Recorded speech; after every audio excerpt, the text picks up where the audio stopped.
வணக்கம். மத்தியானம் சாப்பிட்ட பிறகு தூங்குறவரா? மத்தியானம் சாப்பிட்ட பிறகு டயர்டாக இருக்கா?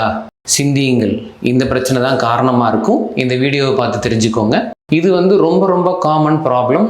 நிறைய பேர்த்துக்கு 40 வயசு தாண்டினாவே சாப்பிட்ட பிறகு மதியம் தூக்கம் வரும். 3 மணி 4 மணிங்கிற போது ரொம்ப டயர்ட் ஆகும். இதற்கான கல்பிரிட் எதுவும் கிடையாது, நம்மகிட்டயே தான் இருக்குது. 2 ரீசன். ஒன்று, உங்கள் ஃபுட்டு சரியில்லை.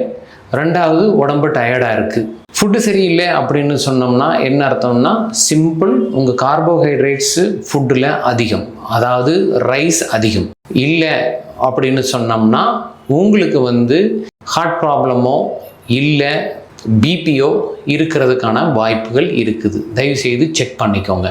இதுக்கு சரி பண்ணுறதுக்கு சிம்பிளஸ்ட் திங் என்ன அப்படின்னு சொன்னோம்னா, உங்கள் கார்போஹைட்ரேட் அரிசியை கம்மி பண்ணணும், வெஜிடபிள்ஸ் ஃப்ரூட்ஸை இன்க்ரீஸ் பண்ணுங்கள், ப்ரோட்டீன்ஸ் முடிஞ்சால் இன்க்ரீஸ் பண்ணிக்கோங்க. இது பண்ணினீங்கனாவே அந்த மத்தியானம் வர டயர்ட்னஸ் சரியாயிடும். இதுக்கு மேலேயும் சரி ஆகலை அப்படின்னு சொன்னோம்னா, மத்தியானம் சாப்பிட்ட பிறகு ஒரு 10 நிமிஷம் நீங்கள் பவர் நேப்னு இந்த ஜாப்பனீஸ் சொல்கிறது, அந்த டெக்னிக் எடுக்கலாம். பட் ஆனால் 10 நிமிஷம் மட்டும்தாங்கிறது தெரிஞ்சுக்கணும். நீங்கள் 10 நிமிஷத்துக்கு மேலே உங்களை அசர்ந்து தூங்க வைக்குது அப்படின்னு சொன்னோம்னா ராத்திரிக்கு போய்க்குங்க, பிரச்சனை உங்கள் கொரட்டையாக இருக்கும். ஸோ கொரட்டை அதிகமாக இருக்கும் பட்சத்தில் இந்த மத்தியான நேரம் தூக்கம் வர்றது ரொம்ப சகஜமான ஒரு ஏற்பாடு.